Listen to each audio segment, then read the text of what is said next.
पार बेड़े को लगा देते हैं गौसे आजम, डूबी कश्ती को तिरा देते हैं गौसे आजम। और बाखुदा ऐसी हिमायत तो ना देखी ना सुनी, बाखुदा ऐसी हिमायत तो ना देखी ना सुनी, पांव उखड़े तो जमा देते हैं गौसे आजम, पांव उखड़े तो जमा देते हैं गौसे आजम। और चोर चोरी करे अब्दाल का रुतबा पाए, शान बंदे की बढ़ा देते हैं गौसे आजम। 11 बज चुके हैं, 11 के बाद 12 बजते हैं और 12 के बाद 1 बजता है। ये घड़ी की सुई भी हमें कुछ पैगाम दे रही है। 11वीं शरीफ का महीना चल रहा है, ये महीना 11वीं शरीफ का है। 12वीं शरीफ से ये प्रोग्राम शुरू हुआ, 11वीं शरीफ में आ गया। ये घड़ी की सुई भी हमें कुछ पैगाम दे रही है कि 11वीं वाले का दामन पकड़ लो तो 11वीं वाला तुमको 12वीं वाले से मिला देगा, और 12वीं वाले आका का दामन पकड़ लो तो 12वीं वाले आका एक अल्लाह वाहदहू शरीक से मिला देगा। तो घड़ी की सुई भी हमें पैगाम दे रही है, वसले मौला चाहते हो तो वसीला ढूंढ लो, बेवसीला नजदियो हरगिज खुदा मिलता नहीं। दामने महबूब छोड़े मांगे खुद अल्लाह से, ऐसे मुर्तक को खुदा से मुद्दआ मिलता नहीं। मैंने कुरान की एक आयत करीमा तिलावत करने का शरफ हासिल किया। परवरदिगार कुरान में इरशाद फरमाता है, अल अखिल्लाउ यौमइज़िन बअदुहुम लिबादिन अदुव। कयामत के दिन बाज गहरे से गहरे दोस्त एक दूसरे के दुश्मन बन जाएंगे। अल्लाह फरमाता है कयामत के दिन बाज गहरे से गहरे दोस्त एक दूसरे के दुश्मन बन जाएंगे। अखिल्ला खलील की जमा है और खलील गहरे दोस्त को कहते हैं। कौन सा दोस्त दुश्मन बनेगा? वो दोस्त जो शराब की दुकान की तरफ दोस्त को लेकर जाए, वो दोस्त जो जुए के अड्डे की तरफ अपने दोस्त को लेकर जाए, वो दोस्त जो अय्याशियों की तरफ अपने दोस्त को लेकर जाए, वो दोस्त जिसकी वजह से नमाजें छोड़ दी जाती हैं, वो दोस्त जिसकी वजह से रोजे छोड़ दिए जाते हैं, वो दोस्त जिसकी वजह से नेक काम छोड़ दिए जाते हैं, ऐसे दोस्त कयामत के दिन एक दूसरे के दुश्मन बन जाएंगे। यहाँ कितना भी कहो मेरा क्लोज फ्रेंड है, कितना भी कहो मेरा करीबी दोस्त है, लेकिन कयामत के दिन ऐसे दोस्त एक दूसरे के दुश्मन बन जाएंगे। जब दोस्त दुश्मन बन जाएगा तो फिर काम कौन आएगा हमारे? अल्लाह फरमाता है इल्लल मुत्तकीन, सिवाय परहेजगारों के, सिवाय मुत्तकियों के। तो दोस्ती परहेजगारों से करनी है, दोस्ती मुत्तकियों से करनी है, फ्रेंडशिप परहेजगारों से करनी है। ऐसा दोस्त जो खुद भी नमाज पढ़े और अपने दोस्त का हाथ पकड़ के लेके जाए कि नमाज नहीं पढ़ेगा तो दोस्ती खत्म। ऐसा दोस्त जो खुद भी रोजा रखे और अपने दोस्त से भी कहे रोजा रख। ऐसा दोस्त जो खुद भी शरीयत पर अमल करे और अपने दोस्त को भी शरीयत पर अमल करने के लिए कहे। ऐसा दोस्त कयामत के दिन काम आएगा। तो दोस्ती किससे करनी है? परहेजगारों से करनी है, दोस्ती मुत्तकियों से करनी है। अरे दोस्ती करनी है तो आलिमों से करो, दोस्ती करनी है तो परहेजगारों से करो। ऐ लोगों, आज हम जिस मुआशरे में जी रहे हैं, ये दौर बड़ा पुरफितन दौर है, ये दौर बड़ा मसरूफियत का दौर है, ये दौर बड़ा मशगूलियत का दौर है। इस दौर में आज किसी को किसी के लिए टाइम नहीं है। अगर किसी के यहाँ शादी का मौका हो तो आदमी तभी पहुंचता है जब खाने का वक्त होता है। किसी का इंतकाल हो जाए तो पूछता है कि दफीना कब होगा, जोहर के बाद है कि इशा के बाद है। जो वक्त बताया जाता है उसी वक्त में आदमी पहुंचता है। इतना मसरूफियत का दौर है। इस दौर में आज बाप दुनिया से चला जाए, बेटा 1-2 साल में अपने बाप को भूल जाता है।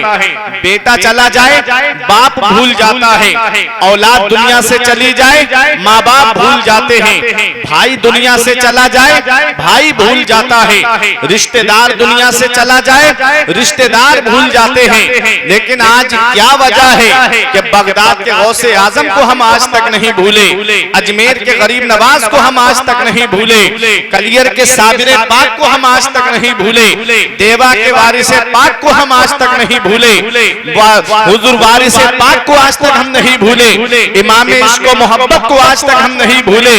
क्या वजह है? व अम्मा मा यनफ़उन नास फयमकुसु फिल अर्द, जो लोगों को नफा पहुंचाता है, जो लोगों को फायदा पहुंचाता है, फयमकुसु फिल अर्द, वो जमीन में ठहरा रहता है, वो जमीन में बाकी रहता है। ऐ लोगों तवज्जो के साथ सुनिएगा, अल्लाह रब्बुल इज्जत कुरान में फरमा रहा है, जो लोगों को नफा पहुंचाता है, जो लोगों को फायदा पहुंचाता है, फयमकुसु फिल अर्द, वो जमीन में ठहरा रहता है, वो जमीन में बाकी रहता है। और आका फरमाते हैं, खैरुन नास मन यनफ़उन नास, लोगों में बेहतर वो है जो दूसरों को फायदा पहुंचाए, जो दूसरों को नफा पहुंचाए। अब वो नफा पहुंचाना आम है, चाहे उसे नफा पहुंचाए जो जमीन के ऊपर है या उसे नफा पहुंचाए जो जमीन के नीचे है। काबिल मुबारकबाद हैं अब्दुल कादिर अत्तारी साहब के जिन्होंने अपनी बहन के ईसाले सवाब के लिए इस महफिल को सजाया है। आप लोग यहाँ पर आए हैं, सब उनकी बहन की मग़फ़िरत के लिए दुआ करें, अल्लाह किसकी दुआ को कबूल कर ले। ऐ मेरे अजीजों, ये नफा पहुंचाना आम है, चाहे उसे पहुंचाओ जो जमीन के ऊपर है, चाहे उसे पहुंचाया जाए जो जमीन के नीचे है। अल्लाह अकबर। मेरे प्यारे मुसलमानों, जो नफा पहुंचाता है, जो फायदा पहुंचाता है, वो जमीन में बाकी रहता है, उसका नाम जमीन में बाकी रहता है। इमाम गजाली फरमाते हैं, इंसान मरने के बाद कब्र में चला जाता है और अच्छा इंसान लोगों के दिलों में चला जाता है। फिर लोग उसे याद रखते हैं, अपनी गुफ्तगू में याद रखते हैं, अपनी मजलिसों में याद रखते हैं, अपनी महफिलों में याद रखते हैं। मेरे अजीजों, ये दुनिया चंद दिन की है, हम हमेशा दुनिया में रहने नहीं आए हैं, चंद दिन के लिए हम इस दुनिया में आए हैं। तो क्यों ना ऐसे काम करके दुनिया से जाएं कि लोग जब हमारा जनाजा उठे तो ये कहें कि एक नमाजी का जनाजा जा रहा है, एक परहेजगार का जनाजा जा रहा है, एक मुत्तकी का जनाजा जा रहा है। जाना तो सभी को है दुनिया से। अभी तुमने चंद सालों पहले कोरोना काल में नहीं देखा, एक एक घर से 3-3 जनाजे हमने उठते हुए देखे। जो पहली लहर में बचे वो दूसरी में निकल गए। बड़े बड़े दौलत वाले, पैसे वाले गंगा नदी के किनारे बेगोरो कफन पड़े हुए थे, घर वाले लेने तक नहीं गए, परिजन उठाने तक नहीं गए, औलाद देखने तक नहीं गई। अरे किस्मत वाला है वो बाप जो औलाद के कांधे पे कब्रिस्तान चला जाए, नसीब वाली है वो औलाद जो बाप के कांधे पे कब्रिस्तान चली जाए। किस्मत वाला है वो रिश्तेदार जो रिश्तेदार के कांधे पे कब्रिस्तान चला जाए। किस्मत वाला है वो पड़ोसी जो पड़ोसी के कांधे पे कब्रिस्तान चला जाए। जाना सभी को है, इस हाल में दुनिया से मत जाना। इधर जनाजा उठे, उधर मोहल्ले के लोग कहें एक जुआरी का जनाजा जा रहा है, एक शराबी का जनाजा जा रहा है, एक अय्याश का जनाजा जा रहा है, आलिमों को सताने वाले का जनाजा जा रहा है। इस हाल में मत जाना, बल्कि इस हाल में जाना कि इधर जनाजा उठे, उधर इमाम साहब कहें गद्दार मुस्तफा का नहीं, वफादार मुस्तफा का जनाजा जा रहा है, आशिक रसूल का जनाजा जा रहा है, गुलाम रसूल का जनाजा जा रहा है।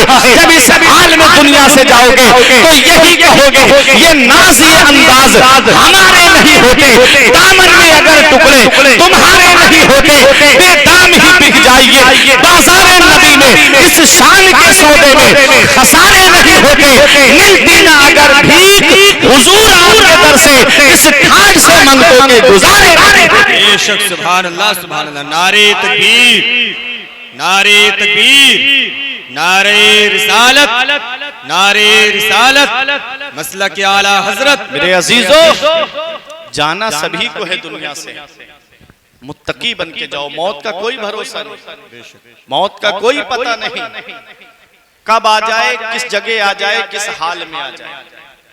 और रात रात भर मोबाइल की स्क्रीन पे फिल्में देख के गुजारने वालों, कभी सोचा है फिल्म देख के सो गए और आंख कब्र में जाकर खुली तो कौन है जो तुम्हारे काम आएगा? कानों में ब्लूटूथ लगाई, ईयरफोन ईयरबड्स लगा के गाड़ी तेज दौड़ा के रोड पे गाने सुनने वालों, अगर इसी हाल में दुनिया से चले गए तो बताओ कौन है जो कब्र में तुम्हारे काम आएगा? मेरा इमाम कहता है उनको रहम आए तो आए, वरना वो कड़ी मार है क्या होना है। छुप के लोगों से किए जिसके गुनाह, वो खबरदार है क्या होना है। कल तो दीदार का दिन है और यहाँ आंख बेकार है क्या होना है। छुप के लोगों से किए जिसके गुनाह, वो खबरदार है क्या होना है। ऐ लोगों, दुनिया से जाना सभी को है। कभी कभी दौलत पे घमंड आने लगे, कभी पैसों पे नाज होने लगे, कभी सेहत पे तकब्बुर आने लगे, कभी बच्चों की नौकरी पे घमंड होने लगे।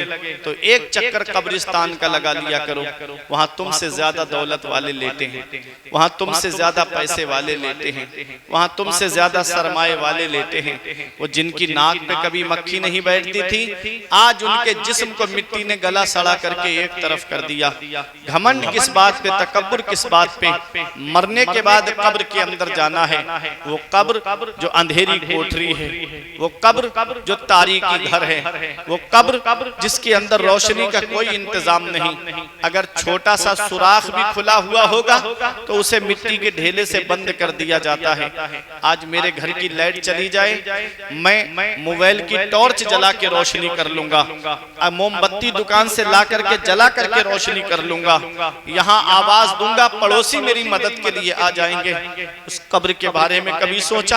वो कब्र जो कीड़े मकोड़ों का घर है, वो कब्र जो तन्हाई का घर है, वो कब्र जो वहशत का घर है, आज उसका डर हमारे दिल से निकल गया। आज हम कब्र की तारीकी को भूल गए। मेरे अजीजों, आज हम कब्र के दबाने को भूल गए। कभी सोचा है उस कब्र की हमने क्या तैयारी की है? आज दुकान से आदमी घर आता है, शाम को कॉपी खोल करके बैठ जाएगा, आज मैंने कितना कमाया, आज मुझे कितना मुनाफा हुआ, आज मुझे कितना फायदा हुआ, कितना नुकसान हुआ, टोटल हिसाब जोड़ता है पूरे दिन का। एक बात मुझे बताओ, सीने पे हाथ रख के, मेरा रब कुरान में फरमाता है वफी अंफुसिकुम अफला तुबसिरून, और अपनी जात के बारे में गौर व फिक्र नहीं करते, अपनी जात का मुहासबा नहीं करते। आज हम काम के बारे में सोचते हैं कि कितना फायदा हुआ, कितना नुकसान हुआ। कभी एक बार भी शाम को लेटते वक्त हमने सोचा कि आज हमने कितनी नेकी करी है और आज हमने कितने गुनाह किए हैं, आज हमने कितना सवाब कमाया और आज कितने हमने गुनाह किए? एक बार भी हमने नहीं सोचा, एक बार भी हमारे दिल में यह ख्याल नहीं आया। ऐ मेरे अजीजों, अपनी जात के बारे में सोचा करो। वो अल्लाह जिसने बेशुमार नेमतों से हमको नवाजा, ये हाथ अल्लाह की नेमत है, ये पैर अल्लाह की नेमत है, ये आंखें अल्लाह की नेमत है, ये कान अल्लाह की नेमत है, ये दांत अल्लाह की नेमत है, ये किडनियां अल्लाह की नेमत है, ये हार्ट दिल सलामत है, ये अल्लाह की नेमत है, ये लीवर बराबर काम कर रहा है, ये अल्लाह की नेमत है। कभी हॉस्पिटल का चक्कर लगा के देखो, कितने लोग ऐसे नजर आएंगे, किसी का पैर टूटा पड़ा है, उसकी सर्जरी हो रही है, किसी के हाथ का इलाज चल रहा है, किसी की आंखों का इलाज चल रहा है, किसी के कानों का इलाज चल रहा है, किसी के हार्ट का इलाज चल रहा है, किसी की किडनियों की धुलाई हो रही है, किसी के लीवर का इलाज चल रहा है। अल्लाह ने हमको हाथ सलामत दिए, अल्लाह ने हमको पैर सलामत दिए, अल्लाह ने हमको आंखें सलामत दी, अल्लाह ने हमको कान सलामत दिए, अल्लाह ने हमको हार्ट दिल सलामत दिया, अल्लाह ने हमको किडनियां सलामत दी, अल्लाह ने बेशुमार नेमतों से हमको नवाजा। खाने के लिए कैसी कैसी ग़िज़ाएं उस रब ने हमको अता की। एक किस्म के चावल से हमारा पेट भर जाता, उसने अलग अलग किस्म के चावल हमको अता किए। एक आटा है, उससे कितनी नेमतें तैयार होती हैं। उसी आटे से रोटी बनती है, उसी से पराठा बनता है, उसी से समोसा बनता है। कितनी नेमतें हैं। अपनी पेट की भूख को मिटा ले अल्लाह की नेमतें खा करके। एक किस्म की दाल से हमारा पेट भर जाता, उसने अलग अलग किस्म की दालें हमें अता की। एक किस्म के गोश्त से हमारा पेट भर जाता, उसने अलग अलग किस्म के गोश्त हमको अता किए। बेशुमार नेमतों से उस रब ने हमको नवाजा। ये औलाद अल्लाह की नेमत है, ये भाई बहन अल्लाह की नेमत है, ये माँ बाप सलामत है अल्लाह की नेमत है, ये हमारा जिस्म सलामत है अल्लाह की नेमत है, हमारा कारोबार जमा हुआ है अल्लाह की नेमत है। बेशुमार नेमतों से उस अल्लाह ने हमको नवाजा और हमने कितना उसका शुक्र अदा किया। आज मस्जिदें हमारी सूनी हो गई, मदरसे हमारे वीरान हो गए और हमने सिनेमा हॉल आबाद कर दिए। आज हर घर को हमने सिनेमा हॉल बना दिया। वो मुसलमानों के घर जहां से कभी कुरान की तिलावत की आवाज आती थी, आज उन घरों से फिल्मों के गानों की आवाजें आ रही हैं। आज वहां से फिल्मी डायलॉगों की आवाज आ रही है। आज उन घरों के अंदर से गानों की आवाजें सुनाई दे रही हैं। ऐ मेरे अजीजों, जरा मुझे बताओ, मैं आपसे पूछना चाहता हूँ, क्या तैयारी की हमने मरने के बाद की? क्या तैयारी की हमने कब्र के अंदर जाने की? आज हमारे दिल से आखिरत का खौफ निकल गया। आज हमारे दिल से मरने के बाद का डर निकल गया कि हम क्या जवाब देंगे, हम कौन सा मुंह लेके कब्र में अपने आका के सामने जाएंगे। हमारा चेहरा सुन्नते रसूल से सजा हुआ नहीं। आज हमारा हाल कि मस्जिदें हमारी खाली, ईशा में हम रोड पे गाड़ियां दौड़ा के घूम रहे हैं, फजर में बिस्तर पे पड़े पड़े सो रहे हैं, 2-2 बजे 3-3 बजे तक मोबाइल पे चैटिंग करके सो रहा है मेरा नौजवान। ये हाल है आज का। और फिर उसके बाद सोचता है मैं तो जन्नत में जाऊंगा। जन्नत मिलना इतना आसान नहीं है जितना आज हम लोगों ने सोच रखा है। अम हसिबतुम अन तदखुलुल जन्नत, क्या तुम ये गुमान करे बैठे हो कि जन्नत तुम्हें इतनी आसानी से मिल जाएगी? जन्नत मिलना इतना आसान नहीं है। ऐ लोगों, जन्नत मिलना इतना आसान नहीं है। अगर जन्नत मिलना इतना आसान होता तो आज जिस 11वीं शरीफ के महीने में आप ये प्रोग्राम सुन रहे हो, जिसे दुनिया बगदाद के गौसे आजम के नाम से जानती है, वो गौसे आजम जिन्होंने 40 साल ईशा के वुजू से फजर की नमाज पढ़ी, वो गौसे आजम जिन्होंने 15 साल इस हाल में गुजारे कि एक पैर जमीन पे रखते, एक खड़ा कर लेते और पूरी रात कुरान की तिलावत करते, पूरी रात में एक कुरान शरीफ मुकम्मल तिलावत को फरमा लिया करते थे। ऐ लोगों, 40 साल ये पीठ गौसे आजम की बिस्तर से नहीं लगी, पूरी पूरी रात अल्लाह की इबादत करते। सरकार गरीब नवाज 37 यानी 37 साल इस हाल में गुजारे उन्होंने। ये पीठ बिस्तर से नहीं लगी, पूरी पूरी रात अल्लाह की इबादत करते।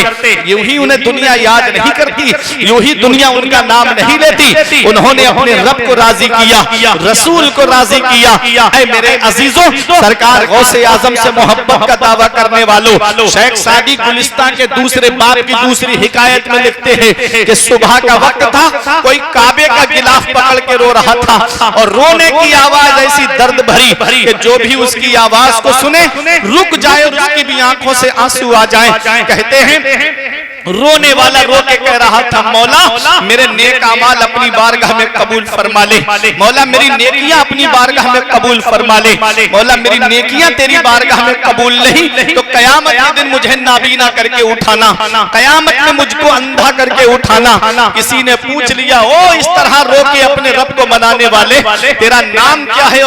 तो आने वाले ने कहा, अना अब्दुल कादिर जीलानी, मेरा नाम अब्दुल कादिर जीलानी है, मैं कस्बा जीलानी से आया हूँ। अल्लाह अकबर। वो सरकार गौसे आजम जिनके पास नमाजों का सवाब भी है, जिनके पास रोजों का सवाब भी है, जिनके पास हज ज़कात का सवाब भी है, वो सरकार गौसे आजम का खौफे खुदा देखिए, काबे का गिलाफ पकड़ के कह रहे हैं, मौला मेरी नेकियां अपनी बारगाह में कबूल फरमा ले, अगर मेरी नेकियां तेरी बारगाह में कबूल नहीं तो कयामत में मुझे अंधा करके उठाना। किसी ने पूछा, अंधा होने के लिए क्यों कह रहे हो? तो कहते हैं कयामत में नेकोकार होंगे, कयामत में परहेजगार होंगे, अल्लाह कयामत में अल्लाह के महबूब बंदे होंगे। उनके सामने अगर मेरी नेकी कबूल नहीं तो मैं उनके सामने शर्मिंदा हो जाऊंगा, इसलिए मैं कह रहा हूं मुझे नाबीना करके उठाना। अल्लाह अकबर। ये सरकार गौसे आजम का खौफे खुदा है। आज जिस गौसे आजम के नाम पर हम बिरयानी 11वीं के महीने में खाते हैं, जिन गौसे आजम के नाम पर तोशा शरीफ की फातिहा में हम तबर्रुकात को खाते हैं, ऐ मेरे अजीजों, उसी गौसे आजम का खौफे खुदा देखिए। आज सिर्फ नाम लेने से काम नहीं चलेगा, हमें उन बुजुर्गों की अदाओं को अपनाना है, हमें उनके तरीके पे चलना है, हमें उनके बताए रास्ते पे चलना है। यूं ही दुनिया गौसे आजम को याद नहीं करती। सरकार गौसे आजम ने कैसे काम किया है, जमीन से जुड़ के काम किया गौसे आजम ने, किस तरीके से इस्लाम की खिदमत की है सरकार गौसे आजम ने। अगर आपके सामने वो तारीख के औराक रख दूं तो तुम्हारी आंखों में आंसू आ जाएंगे। वो बगदाद के गौसे आजम जिन्होंने 18 साल तक कस्बा जीलान के कुर्ब जवार में तालीम हासिल की, उसके बाद अपनी वालिदा के पास आए।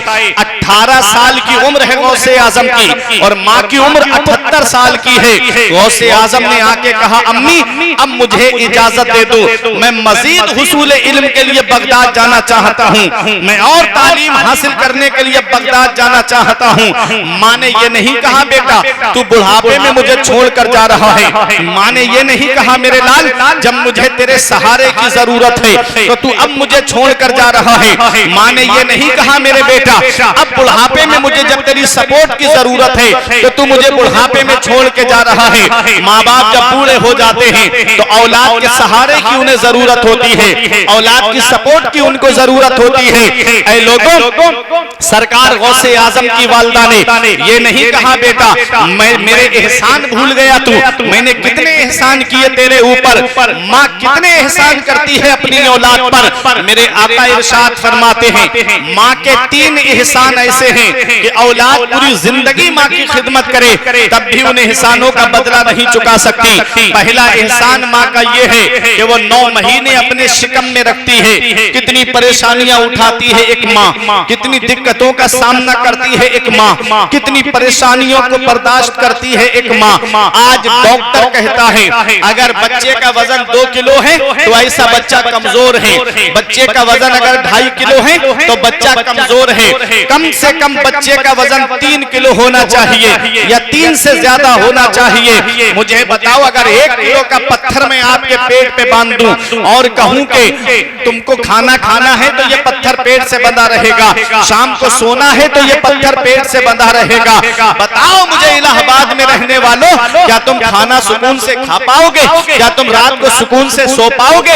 सिर्फ 1 किलो का पत्थर पेट पर बांध दिया जाए तो रात की नींदें उड़ जाएंगी तुम्हारी, खाना चैन से नहीं खा पाओगे। तो जरा दिल पे हाथ रख के सोचो वो माँ 9 महीने हमारा बोझ लेकर कैसे उसने घर के काम किए होंगे, कैसे घर की काम काज किए होंगे, कैसे उसने परेशानियां उठाई होंगी, कैसे घर में खाना बनाया होगा, कैसे घर में उसने कपड़े धुले होंगे। एक माँ कितनी परेशानी उठाती है औलाद की खातिर। सोचा है पैगंबर इस्लाम फरमाते हैं माँ के 3 एहसान ऐसे हैं कि औलाद पूरी जिंदगी माँ की खिदमत करे तब भी माँ के उन एहसानों का बदला नहीं चुका सकती। पहला एहसान कि वो 9 महीने अपने शिकम में रखती है। दूसरा एहसान माँ का ये है कि वो औलाद को जन्म देती है। बाज औरतों का बच्चे की पैदाइश के वक्त में इंतकाल हो जाता है, किस्मत वाली है वो औरत जो औलाद को जन्म देती है और वो सलामत है। ऐ मेरे अजीजों, कितनी परेशानी एक माँ उठाती है, कितनी दिक्कतें उठाती है एक माँ। इतनी परेशानियां उठाने के बावजूद जब अपनी औलाद को सलामत देखती है, जब अपनी औलाद को जिंदा देखती है तो माँ सारे दर्द भूल जाती है, सारी परेशानियां भूल जाती है, सारी दिक्कतें भूल जाती है कि मेरा बेटा सलामत है तो मुझे कोई तकलीफ नहीं, मेरा लाल सलामत है तो मुझे कोई तकलीफ नहीं। 2 साल वो अपना खून जिगर औलाद को दूध की शक्ल में पिलाती है। ये 3 एहसान माँ के ऐसे हैं कि औलाद पूरी जिंदगी माँ की खिदमत करे तब भी माँ के इन एहसानों का बदला नहीं चुका सकती। अल्लाह कुरान में फरमाता है 15वां पारा, वक़दा रब्बुका अल्ला तअबुदू इल्ला इय्याहु व बिल वालिदैनि इहसाना इम्मा यबलुगन्ना इंदकल किबरा अहदुहुमा व किलाहुमा फला तकुल लहुमा उफ़्फ़िन व ला तनहरहुमा व कुल लहुमा कौलन करीमा। अल्लाह फरमाता है हुक्म दिया तेरे रब ने कि अपने रब के सिवा किसी की बंदगी ना करो और अपने माँ बाप के साथ हुस्न सलूक करो, अपने माँ बाप के साथ में भलाई करो। इस आयत करीमा में गौर करने की बात यह है, मिसबाही साहब तशरीफ फरमा है, अल्लाह ने पूरे कुरान को आप पढ़ के देखें, कहीं नहीं फरमाया वबिल वालिदे एहसाना कि सिर्फ बाप के साथ में एहसान करो या वबिल वालिदा एहसाना कि माँ के साथ में सिर्फ एहसान करो। सिर्फ माँ के बारे में यह सिर्फ बाप के बारे में नहीं, जहां भी कुरान में आया वबिल वालिदैन इहसाना, माँ बाप के साथ में हुस्न सुलूक करो। दोनों माँ बाप हमारे लिए हमारी दोनों आंखों की तरह हैं। जैसे हमारी ये दोनों आंखें हैं, ऐसे ही माँ बाप हमारे लिए हैं। ऐ मेरे अजीजों, उनमें भेदभाव मत करना। ऐसा नहीं कि माँ की इज्जत करना और बाप की इज्जत ना करना, सिर्फ बाप की इज्जत करना या माँ की इज्जत ना करना। दोनों के साथ में हुस्न सुलूक करो, दोनों के साथ में भलाई करो। जैसे दूसरा खाना एक काबा नहीं है, जैसे दूसरा गुंबद खजरा नहीं है, ऐसे ही दूसरे माँ बाप नहीं है। जिस दिन माँ बाप की चारपाई घर से उड़ जाती है, उस दिन एहसास होता है कि आज कितना बड़ा साया मेरे घर से चला गया, आज कितनी बड़ी सपोर्ट मेरे घर से चली गई। जब तक माँ जिंदा होती हम प्यार से बात नहीं करते, जब तक बाप जिंदा होता हम बाप के पास बैठ करके प्यार से बातें नहीं करते। बाप बेटा एक चारपाई पे बैठे रहेंगे, बेटा मोबाइल में लगा रहेगा, कोई व्हाट्सएप चला रहा है, कोई फेसबुक चला रहा है, कोई इंस्टा पे गंदी तस्वीरें देख रहा है, कोई यूट्यूब देख रहा है, और बाप बराबर में बैठा है, सोचता है चार बातें मेरा बेटा मुझसे कर लेता। बाप तुम्हारी दौलत का भूखा नहीं होता, माँ तुम्हारी दौलत की भूखी नहीं होती। वो चाहती है कि मेरी औलाद मेरे पास बैठ करके चार बातें कर ले। ए लोगों, ये मोबाइल तो होगा एक दिन तुम्हारे पास, लेकिन बाप नहीं होगा तुम्हारे पास। ये मोबाइल होगा एक दिन तुम्हारे पास, लेकिन माँ नहीं होगी तुम्हारे पास। इसलिए वक्त है अभी अपने माँ बाप की कदर कर लो, अभी वक्त है अपने माँ बाप के पास बैठ करके वक्त गुजार लो। ए लोगों, हर चीज गूगल पे नहीं मिलेगी, हर चीज यूट्यूब पे नहीं मिलेगी, हर चीज सोशल मीडिया पे नहीं मिलेगी। कुछ जिंदगी जीने के तरीके माँ बाप के पास बैठने से मिलते हैं, कुछ जिंदगी जीने के तरीके माँ बाप के पास बैठने से आते हैं। आज मेरे नौजवान भाई कहता है मेरी माँ ने मेरे लिए किया क्या है, मेरे बाप ने मेरे लिए किया क्या है। ये मकान मैंने अपनी मेहनत से पैसे जमा करके बनाया, ये प्लाट मैंने अपनी मेहनत से पैसे जमा करके खरीदा। ऐ नादान, तुझे क्या पता तेरे माँ बाप ने तेरे लिए कितनी परेशानियां उठाई। जब तुझे चलना नहीं आता था तो बाप ने उंगली पकड़ के चलना सिखाया, जब तुझे कुछ बोलना नहीं आता था तो यही तेरी माँ है जिसने तुझे बोलना सिखाया, जब तुझे कुछ खाना नहीं आता था तो यही तेरी माँ है जिसने छोटे छोटे लुकमे मुंह में रख के तुझको खाना सिखाया। आज वही माँ बाप बूढ़े हो गए, हमने उनके कुर्बानियों को भुला दिया, हमने उनके एहसानात को भुला दिया। आज हमारे कमरों में एसी चले, कूलर चले, और माँ बाप है कि तीनों झोपड़ियों में रह के अपनी जिंदगी गुजारे। माँ बाप है कि पुराने घरों में रह करके अपने शबो रोज गुजारे। क्या इस दिन के लिए बाप ने औलाद की खातिर बाप ने जो है आलिमों के घरों के चक्कर लगाए थे? क्या इस दिन के लिए बाप ने पीरों के घरों के चक्कर लगाए थे कि हजरत दुआ कर दो मेरे घर में चिराग जलाने वाला आ जाए, हजरत दुआ कर दो मेरे घर में चिराग जलाने वाला आ जाए। आज चार पैसे क्या आ गए, बाप का बिस्तर घर से बाहर, माँ का बिस्तर घर से बाहर। याद रखना मेरे अजीजों, याद रखना मेरे नौजवानों, ये माँ बाप अल्लाह की बहुत बड़ी नेमत है।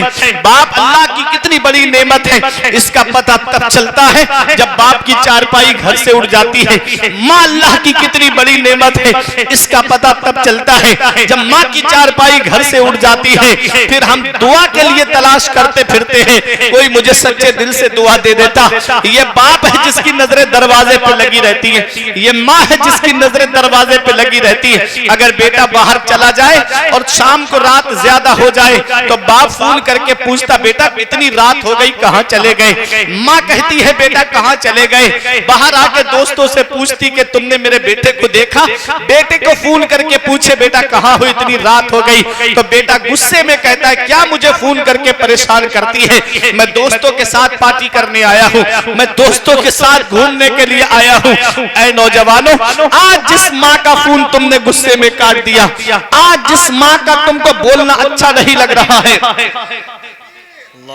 नारे तकबीर, नारे रिसालत, मसलक आला हजरत, नारे तकबीर, नारे रिसालत। दुरूद पाक में अल्लाहुम्मा सल्ली अला सय्यदिना व मौलाना मुहम्मदिन व बारिक व सल्लिम सलातु व सलामन अलैका या रसूल अल्लाह सल्लल्लाहु तआला अलैहि वसल्लम। मद्दाह रसूल बुलबुल बाग़े मदीना भाई अहमद रजा नूरी मियाँ मुंबई की आमद हो चुकी है, बस मेरे फौरन बाद आप इनको समाअत करेंगे। मोहब्बत से बोलें सुभान अल्लाह। सुभान अल्लाह। माँ बाप इस वक्त के बारे में तो सोचा भी न था। बेटों से बुढ़ापे में हुई खत्म रसाई, घर बार तो बांट लिए शौक से फुरकान, हिस्से में किसी के मगर मां नहीं आई। वक्त ठुकरा देगा एक दिन मेरी सारी ये कुर्बानियां, दामने उम्मीद में फकत नाकामियां रह जाएंगी। शादियों के बाद बेटे तो अलग हो जाएंगे, बाप के हाथों में फकत बैसाखियां रह जाएंगी। बुढ़ापा क्या, जवानी क्या, ये बचपन बांट लेते हैं। न हो अगर दिल में गुंजाइश तो आंगन बांट लेते हैं। नहीं मंजूर हिस्से में किसी बेटे को अपनी माँ, मगर आपस में बूढ़ी माँ के कंगन बांट लेते हैं। मगर आपस में बूढ़ी माँ के कंगन बांट लेते हैं। ऐ मेरे अजीजों, ये माँ बाप हैं जिनकी नजरें दरवाजे पे लगी रहती कि मेरा बेटा अभी घर पे नहीं आया। एक बहुत सच्ची बात बताने जा रहा हूं, ये उलमाए किराम तशरीफ फरमा है, ये भी इस बात की तस्दीक करेंगे, गवाही देंगे। कभी जब सर्दी की रातें होती, कोहरा आता, तो रात में जब 2 बजे 3 बजे प्रोग्राम करके घर पे जाना होता, तो हम जैसे ही दरवाजे पे गाड़ी पहुंचती तो घर के अंदर से सबसे पहले आवाज दरवाजा खोलने की या तो माँ की आती है या बाप की आती है कि बेटा अभी दरवाजा खोलते हैं। बीबी बच्चे हैं, मोहब्बत का दावा करते हैं, लेकिन ये माँ बाप हैं जिनकी नजरें दरवाजे पे लगी रहती कि बेटा अभी घर पे नहीं आया, मेरा लाल अभी घर पे नहीं आया। आज वही माँ बाप बूढ़े हो जाए, हम उनकी खिदमत नहीं करते। आज वही माँ बाप बूढ़े हो जाए, हम उनको बोझ समझने लगते हैं। वही माँ बाप बूढ़े हो जाए, ये तो अल्लाह का शुक्र है। अल्लाह का शुक्र अदा करो मेरे अजीजों कि ओल्ड एज होम के अंदर जो है मुसलमान अपने माँ बाप को नहीं भेजते। शायद कोई शाज नादिर कोई हो ऐसा जालिम बेटा जो अपने माँ बाप को ओल्ड एज होम में भेज दे, लेकिन ओल्ड एज होम के अंदर मुसलमान अपने माँ बाप को नहीं भेजता है। मैंने नहीं सुना, बहुत कम कहीं कहीं कहीं कोई बात सुनने में आती है, लेकिन मुसलमानों, ये मेरा एक पैगाम भी है कि अगर तुम अपनी आखिरत चाहते हो, दुनिया में भी सुकून से जीना चाहते हो, तो अपने माँ बाप की खिदमत करना, उनकी दुआएं लेने का सबब बनना, उनकी बद्दुआ लेने का सबब मत बनना। माँ बाप की दुआ औलाद के हक में ऐसे कबूल होती है जैसे नबियों की दुआ उम्मत के हक में कबूल होती है। आज अगर कारोबार नहीं चलता, हम पीर साहब के पास जाते, हजरत दुआ कर दो कारोबार में बरकत हो जाए। हमारा कारोबार नहीं चलता, हम मौलवियों के पास जाते, हजरत दुआ करो हमारा कारोबार नहीं चलता।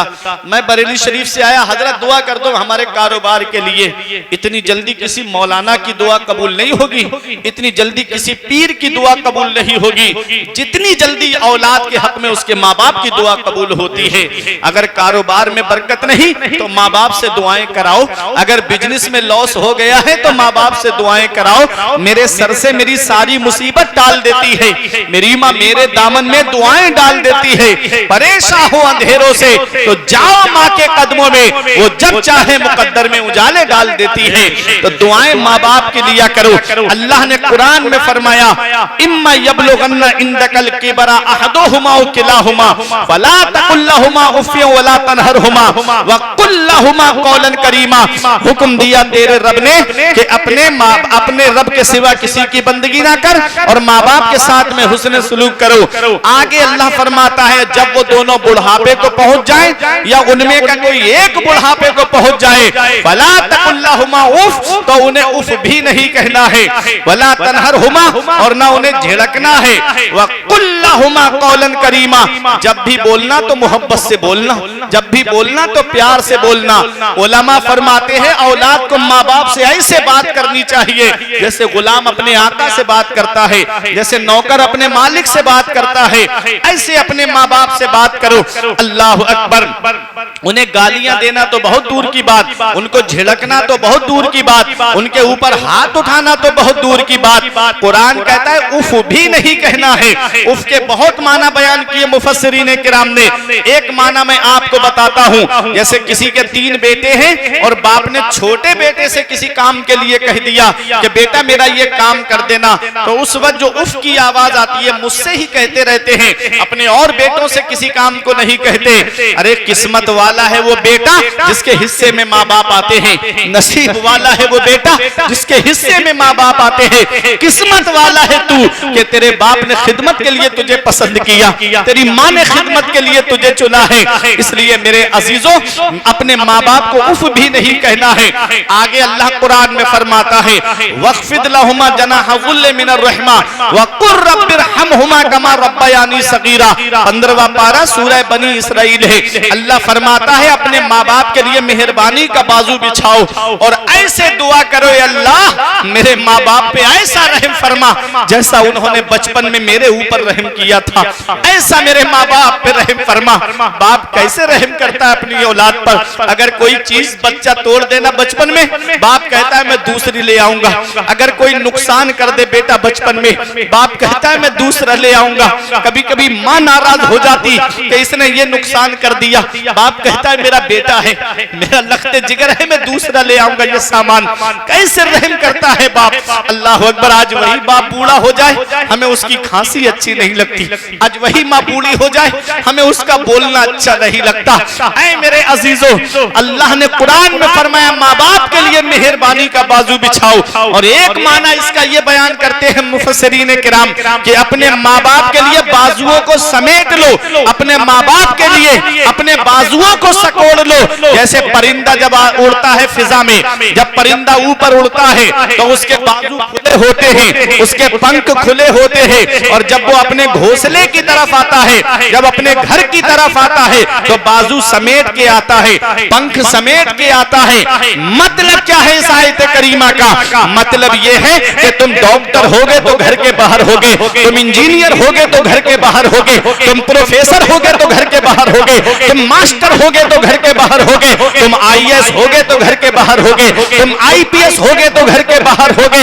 अरे जब घर के अंदर आओ तो डॉक्टरी का नशा लेकर मत आना, आईपीएस आईएएस की डिग्री का तुर्रा लेकर के मत आना। जब घर के अंदर आओ तो माँ बाप का बेटा बनकर आना, उनका नूरे नजर बनकर आना, उनका लखते जिगर बनकर। बेशक बेशक सुभान अल्लाह। नारे तकबीर, नारे रिसालत, नारे रिसालत, अज़मते वालिदैन, अज़मते वालिदैन, नारे तकबीर, नारे ये मेरे अजीजों, ये माँ बाप है। किस्मत वाला है वो बेटा जिसके माँ बाप जिंदा हैं, नसीब वाला है वो बेटा जिसके माँ बाप हयात हैं। पैगंबर इस्लाम ने इरशाद फरमाया, जिससे उसके माँ बाप राजी उससे अल्लाह राजी, उसका रसूल राजी। और जिससे उसके माँ बाप नाराज उससे ना अल्लाह राजी ना उसका रसूल राजी। माँ बाप एक एक पैसे की दवाई के लिए परेशान है और बेटा अजमेर की बड़ी डेग में पैसे डालकर आ रहा है। इधर माँ बाप एक एक पैसे के लिए दुखी हैं और बेटा कोई नैनीताल की सैर कर रहा है, कोई दार्जिलिंग घूम रहा है, कोई शिमला मसूरी घूम रहा है, कोई कश्मीर की वादियों की सैर कर रहा है। याद रखना,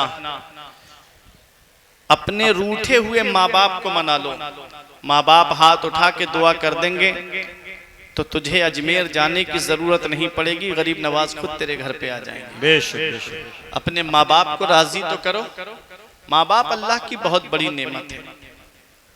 अल्लाह कुरान में फरमाता है माँ बाप के लिए मेहरबानी का बाजू बिछाओ और ऐसे दुआ करो, अल्लाह मेरे माँ बाप पे ऐसा रहम फरमा जैसा उन्होंने बचपन में मेरे ऊपर रहम किया था। बाप क्या है इसका पता हमें तब चलता है जब हम खुद बाप बनते हैं। जब खुद की औलाद होती है ना, तब हमें एहसास होता है कि बाप क्या होता है। आज हमारी औलाद की तबीयत खराब हो जाए, मैं अपना जाती तजर्बा आपको बता रहा हूँ। प्रोग्राम करके कभी घर पे जाना हो, कैसी नींद आती है रात में 2 बजे के बाद। एक दिन मैं गया था घर पे, मेरे बच्चे को रात में बुखार आया, बीबी ने उठा दिया, बुखार आ गया, बच्चे को नींद उड़ गई आंख की। डॉक्टरों को फोन लगाया उसी वक्त के कौन सी दवा देना है कौन सी नहीं देना है, वो बताते गए। बताना मकसद ये है इस बात का कि बाप क्या है इसका पता तब चलता है जब खुद आदमी बाप बनता है। हम सोच में पड़ गए कि आज हमारे बच्चे को बुखार आ गया, हमारी रात की नींदें उड़ गई। हमारे बाप ने भी तो हमारे लिए रातें गुजारी होंगी, हमारे बाप ने भी तो हमारे लिए ऐसे ही रातें गुजारी होंगी बैठ करके। ये दौर बड़ा तरक्की याफ्ता दौर है, हर घर में मोटरसाइकिल है, अक्सर घरों में कारें हैं, साइकिलों का इंतजाम है। लेकिन कभी सोचो अपने बचपन में जाकर के देखो, इतना दौर तरक्की याफ्ता नहीं था, इतना पैसा नहीं था पहले आदमी के पास जितना पैसा आज है, इतना सवारियों का पहले इंतजाम नहीं था जितना इंतजाम आज है, पहले इतने हाईवे बने हुए नहीं थे जितने हाईवे बने हुए आज हैं। ऐ लोगों, जब बचपन में हम बीमार पड़े थे तो यही हमारा बाप है जिसके पैरों में चप्पल नहीं होती लेकिन हमको डॉक्टर के पास लेकर गया। यही हमारी माँ है जिसका आज बोलना हमें अच्छा नहीं लगता। इसने सर्दी में अपनी चादर अपनी औलाद को ओढ़ा दी, खुद ठिठुरती रही सर्दी में, मगर बेटे को सर्दी लगने नहीं थी। आज उनकी हम कुर्बानियों को भूल गए, आज हम उन माँ बाप के एहसानों को भूल गए। ऐ लोगों, अगर चाहते हो कि बुढ़ापे में जिंदगी सुकून से गुजरे, हमारे बुजुर्गों ने कहा पहली मोहब्बत है माँ बाप की जो दुनिया में बदला मांगती है। अगर तुम अपने माँ बाप के साथ भलाई करोगे तो तुम्हारी औलाद तुम्हारे साथ भलाई करेगी। अगर तुमने अपने माँ बाप के साथ भलाई नहीं की तो बुढ़ापे में ये उम्मीद लगा के मत बैठना कि तेरी औलाद तेरा सहारा बन जाएगी। बाप क्या नहीं करता अपनी औलाद के लिए, बाप कौन सी कुर्बानी नहीं देता अपनी औलाद के लिए, बाप कौन सी परेशानी नहीं उठाता अपनी औलाद के लिए। आज वो बेटा क्या जाने जो 2-2 घंटे बैठ करके आईपीएल देखे, उसे क्या पता मेरे बाप ने कितनी कुर्बानियां दी है। ऐ लोगों, याद रखना, ऐ नौजवानों, आज एक पैगाम मैं आप लोगों को दे करके जा रहा हूं और ये पैगाम दिल की तख्ती पे लिख करके ले जाना। बाप क्या है? बाप, हमारे बुजुर्गों ने कहा, बाप आंगन में लगे हुए पेड़ की तरह होता है। जब शिद्दत की गर्मी पड़ती है, धूप पड़ती है, तो आदमी पेड़ के नीचे बैठे आराम मिल जाता है, और वही पेड़ कट जाता है तो धूप भी परेशान करती है, गरम गरम हवा के थपेड़े भी परेशान करते हैं। हमारे बुजुर्गों ने कहा बाप आंगन में लगे हुए पेड़ की तरह है। पेड़ के पत्ते दोपहर में तोड़ के देखना, ऊपर से गर्म होते हैं, नीचे बैठने वाले को छांव पहुंचाते हैं, नीचे बैठने वाले को सुकून पहुंचाते हैं। ऊपर से पत्ते गर्म हैं लेकिन नीचे बैठने वाले को साया देते हैं। बाप सारी परेशानी अपने ऊपर ले लेता है लेकिन अपनी औलाद तक परेशानी पहुंचने नहीं देता, अपनी औलाद तक परेशानी आने नहीं देता।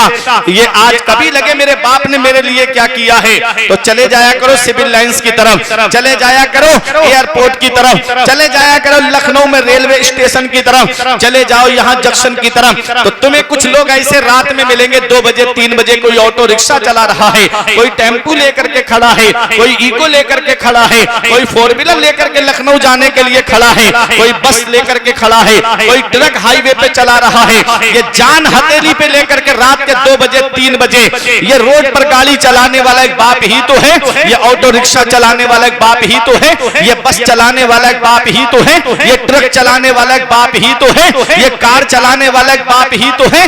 बाप क्या नहीं करता अपनी औलाद के लिए, बाप कौन सी कुर्बानी नहीं देता अपनी औलाद के लिए। ये लखनऊ कमाने जाने वाला एक बाप है, ये दिल्ली कमाने जाने वाला एक बाप है, ये मुंबई कमाने जाने वाला एक बाप है, ये बेंगलोर कमाने जाने वाला एक बाप है, ये हैदराबाद कमाने जाने वाला एक बाप है, ये 3-3 साल के लिए सऊदी कमाने जाने वाला एक बाप है। बाप क्या नहीं करता अपनी औलाद के लिए, बाप कौन सी कुर्बानी नहीं देता अपनी औलाद के लिए।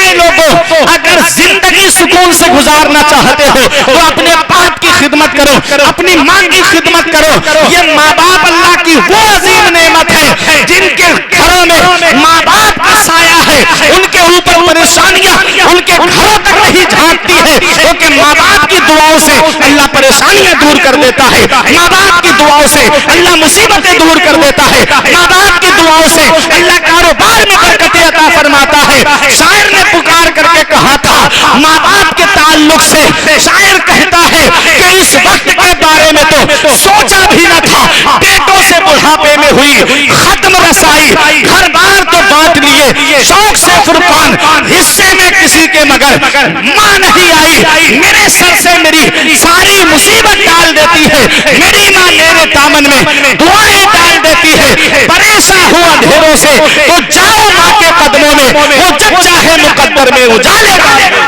नारे तकबीर, नारे रिसालत, मसलक आला हजरत, अज़मते वालिदैन, अज़मते वालिदैन, नारे तकबीर, नारे रिसालत। माशाअल्लाह, सुभान अल्लाह, सुभान अल्लाह। ये माँ बाप है, दिया था अब्बा ने जो एक झूमर बेच डाला था, दिया था अब्बा ने जो एक झूमर बेच डाला था। भाई सुने, दिया था अब्बा ने जो एक झूमर बेच डाला था, खुशी से अपने अरमानों का दफ्तर बेच डाला था।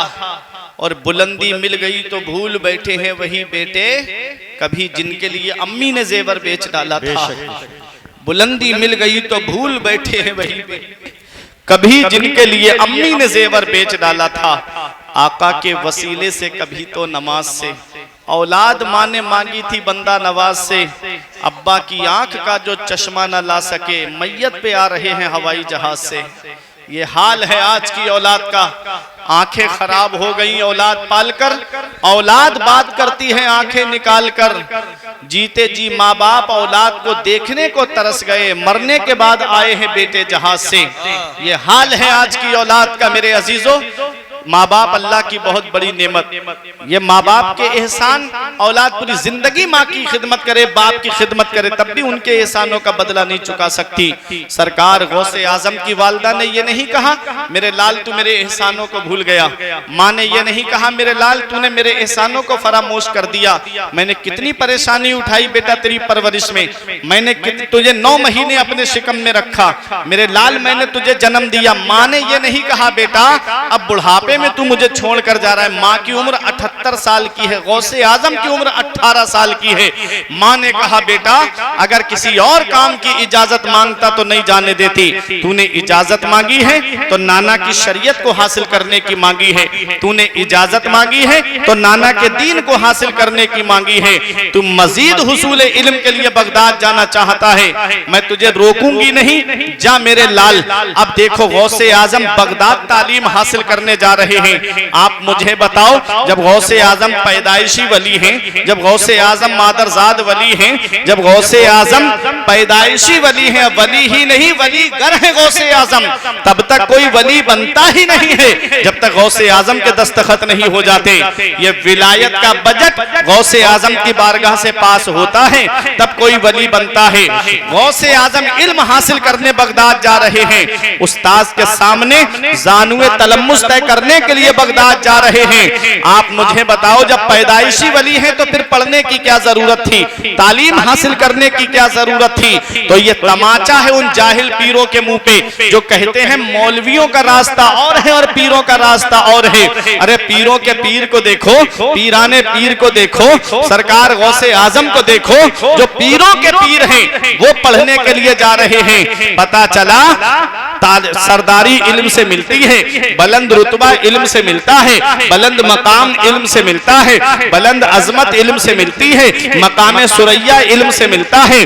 आज हम तालीम से दूर हो गए, आज हम एजुकेशन से दूर हो गए, आज हम शिक्षा से दूर हो गए। वो मुसलमान जिनके पैगंबर पे सबसे पहली वही नाजिल हुई तो ना नमाज का हुक्म सबसे पहले आया, ना रोजे का हुक्म सबसे पहले आया, ना हज का हुक्म सबसे पहले आया, ना ज़कात का हुक्म सबसे पहले आया। ईमान लाने के बाद में इबादत में सबसे अहम इबादत नमाज है, पहली वही नमाज के ताल्लुक से नहीं आई, अकीमुस सलात नहीं आया हुक्म, नमाज के बाद में रोजे का मामला है। ये आयत नहीं आई या अय्युहल्लज़ीना आमनू कुतिबा अलैकुमुस सियाम, ये भी आयत पहले नहीं आई है। ना हज का जिक्र पहले आया है, ना ज़कात के बारे में पहले आया है, सबसे पहली वही आका पे नाजिल हुई तो आया है इक़रा पढ़िए, इक़रा पढ़िए। पढ़ने के ताल्लुक से पहली वही आका पर नाजिल हुई। जिस कौम के पैगंबर पे सबसे पहली वही पढ़ने के ताल्लुक से आई, आज वही कौम तालीम में पीछे हो गई, आज वही कौम एजुकेशन में पीछे हो गई, आज वही कौम शिक्षा में पीछे हो गई।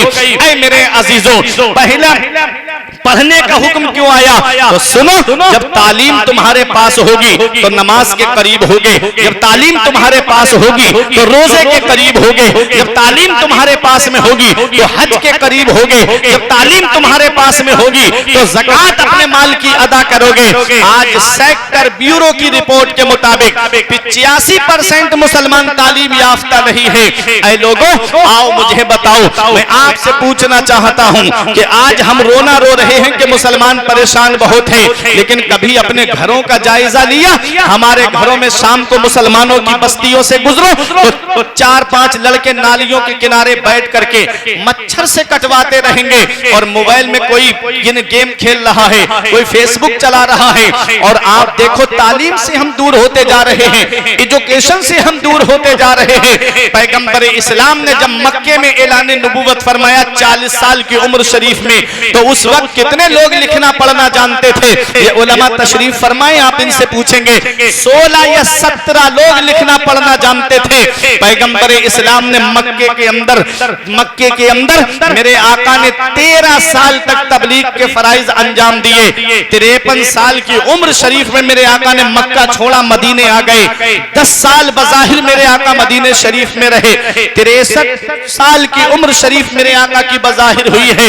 ऐ लोगों, मुझे बताओ, इस 10 साल में पैगंबर इस्लाम ने तालीम को ऐसा आम किया कि जब आका इस दुनिया ज़ाहिरी से तशरीफ ले जा रहे थे तो न मर्दों में कोई मर्द अनपढ़ था, न औरतों में कोई औरत अनपढ़ थी।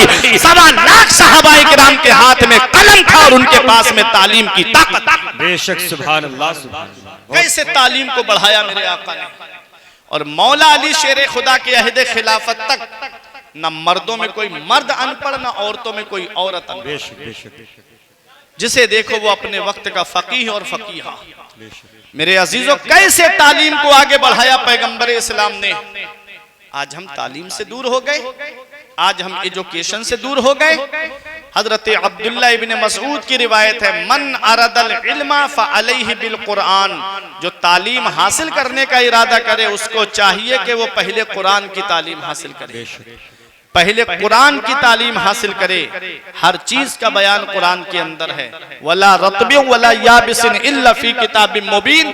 कोई खुश्कतर चीज ऐसी नहीं जिसका जिक्र कुरान के अंदर मौजूद ना हो। पहले अपने बच्चों को कुरान की तालीम दो। सरकार गौसे आजम बगदाद पहुंचे तालीम हासिल करने के लिए, और आपने कितनी परेशानियां उठाई। आज हम गौसे आजम का जिक्र करते हैं तो हम कहते हैं गौसे आजम को वलियों का सरदार अल्लाह ने बनाया, गौसे आजम वलियों के सरदार हैं।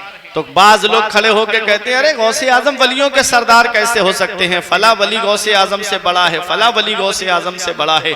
हमने कहा, गौसे आजम को वलियों का सरदार किसी इंसान ने नहीं बनाया है।